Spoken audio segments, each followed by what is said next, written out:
Welcome. What is up, guys? Welcome back to our channel. And we're back with another video. Our first story time did pretty good, so we're gonna do part 2. Wait, did you get to that? Stop. Rock, paper, scissors. Okay. Rock, paper, scissors, shoot. Alright, let's start at 3. Rock, paper, scissors, shoot. Alright, let's go. You go first. Okay, so let's look at story my time, list. guys. So the first crazy story is kind of crazy / kind of sad a little bit. So it's my first tattoo. I don't know if you guys can see it. It's a pink and orange rose, and it has the word Marie underneath from my grandma.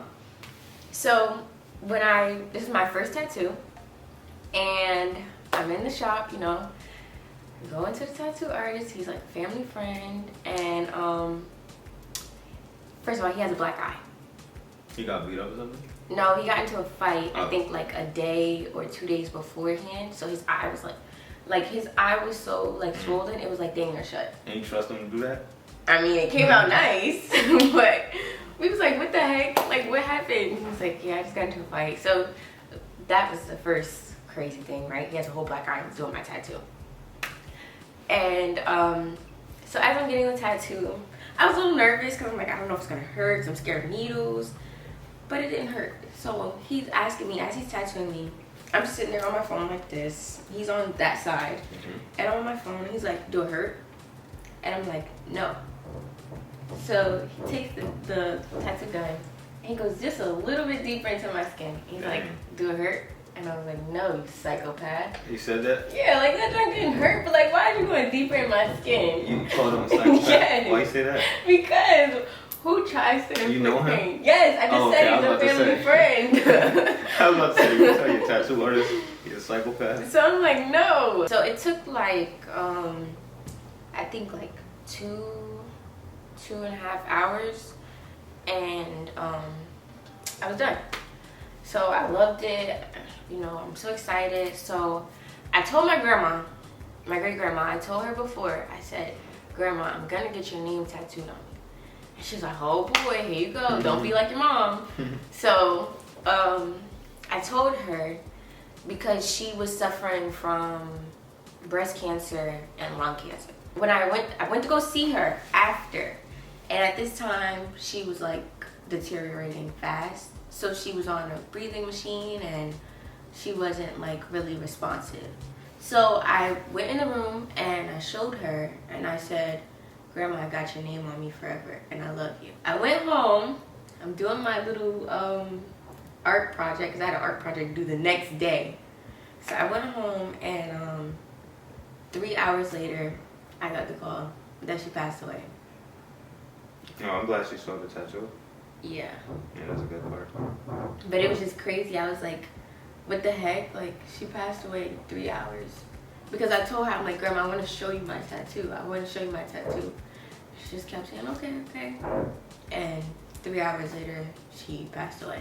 And that was like the whole, like everybody was shocked, because my whole family knew I got the tattoo. And they were like, oh my gosh, like, did she wait to see it? Like, yeah. It was kind of crazy. But yeah, that's my first story. Sorry guys, it's a little sad, but. My first story, right? I was in Haiti.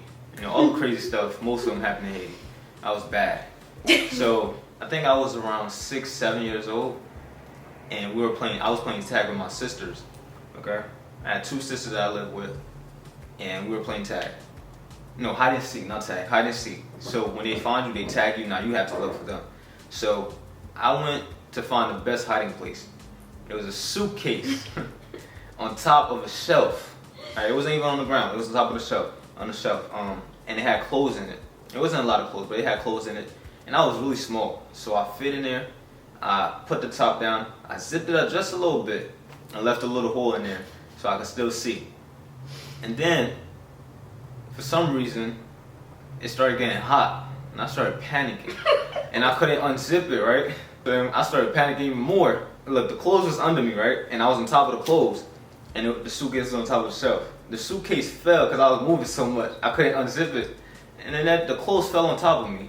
because the suitcase flipped over, and I fell on the floor. I didn't even feel the pain because my adrenaline was pumping, so I didn't feel nothing. So I was just panicking, and then it wasn't even like 2 minutes, and my sister opened the suitcase. They was playing around. They didn't want to open it. They was like, "Oh, well, how you getting it? How you getting it?" I'm like, "Yo, open the suitcase." I was screaming and crying, and when they opened it, it's like I just took a shower with my clothes on. I was like sweating. I was soaking wet. I don't know how that happened. Did you but pee on yourself? No, my whole body was wet. I was sweating. That's how hot it was, and I almost died, guys. That You was almost crazy. killed yourself. Yeah, but the clothes was on top of me. I couldn't breathe. I was sweating. Never again. I never got into a suitcase again after that. You crazy. You're not supposed to get in a suitcase. I thought it was the best hiding spot for hide and seek, so I got in there. I was like 6 or 7. Now, there isn't a lot of girl cousins in my family, so I have a lot of male cousins that I grew up with, and they were a lot older than me. So, I was in the car with my great uncle, my cousin Marquise. If you're watching this, you know this is the legendary story. Yeah, this one. And a few other of my cousins. I was in the third row because he had like a Ford truck. So I was in the third row, like all the way to the back. My cousin was in the second. So we're arguing, and my cousin Marquise goes, "Say something else, and I'm gonna knock your tooth out." Oh, dang. So me being me, I said something else. So he really punched me in my mouth, and my tooth really came out. Keep in mind, it was already loose, but I was like, "What the heck? Like, you just punched me in my mouth." Was it hard? No, it wasn't hard, but it was like hard enough to knock my tooth out. And my uncle Mook was like, "What the heck, did you just punch out my mouth?" And he was like, "Yeah." And I was just laughing because I was like, "What the heck?" Like, my tooth was really, it really came out. And it was like one of my front teeth too. But it was funny. Because I'm like, I didn't really expect him to knock my tooth out. So now every time he brings up that story, like, "Remember I knocked your tooth out?" And I'm like, oh my gosh. That's funny. Alright, so my turn, guys. My next story. Okay, so I burned my arm. Okay. That time I was living with my mom, so I think I was 5 or 6. Alright, so in Haiti again. We were playing, not hide and seek this time, but I was trying to find them with a blindfold on, and my mom was cooking something. It was like a big pot with water, hot water in there, and I was looking. I had my arm out looking for people with the thing around my eyes, and I tripped, and my left arm fell in the pot, and it was hot. So it just, my whole arm fell in that junk, and my eyes was covered, so I didn't feel it until like a whole second later, because my brain was so slow. I just fell in there, and I'm like, hold up, this hot. I was like, yo, I started screaming. And then my mom put toothpaste on it and whatever, but then a couple weeks later, I had like bumps and stuff. You know, what do you call them? Blisters. Blisters, like bumps with water, I know. It's not water, it's like pus liquid. Yeah, that. It was crazy. My whole arm was freaking burnt, yo. Okay, so this is my last story. So, it was career day. I was in like 3rd, 4th grade. 3rd, 4th, 4th, 5th. 4th, 5th grade. And my mom came to the school because she was a cop. Well, she is a cop. And she was talking about her job. Now, this was when, so we have to switch classes. So like, it was a language arts homeroom class, and then you switched to go to your math class, which was right next door. So at the time, I had switched. So my mom was telling the story to the math class. And I was a hall monitor, so I had to leave the class early. And then as I'm leaving the class, everybody's passing me in the hallway. They're like, "Oh my gosh, your mom went off on this little girl." And I'm like, "What? Like, what are you talking about?" And they're like, so one thing about my mom, she hates when you answer her or say something and say "what" to her. She hates it. And that look that she gives you after you say it, you might want to pray. So the little girl said "what" to my mother, and my mother said, "What did you say?" And all I know is after that, the little girl was scared to say anything else. So that whole day, everybody was just telling me like, "Oh my gosh, your mom scared this little girl because she said "what" to her." So when I got home, I'm like, "Mom, you can't be doing this at my school." And she was like, "You know I hate when people say "what" to me." I'm like, she was just asking a question. She was like, "No, she wasn't." I was like, well, maybe she didn't understand you. She was like, no, she didn't. She understood me. And I'm like, oh my gosh.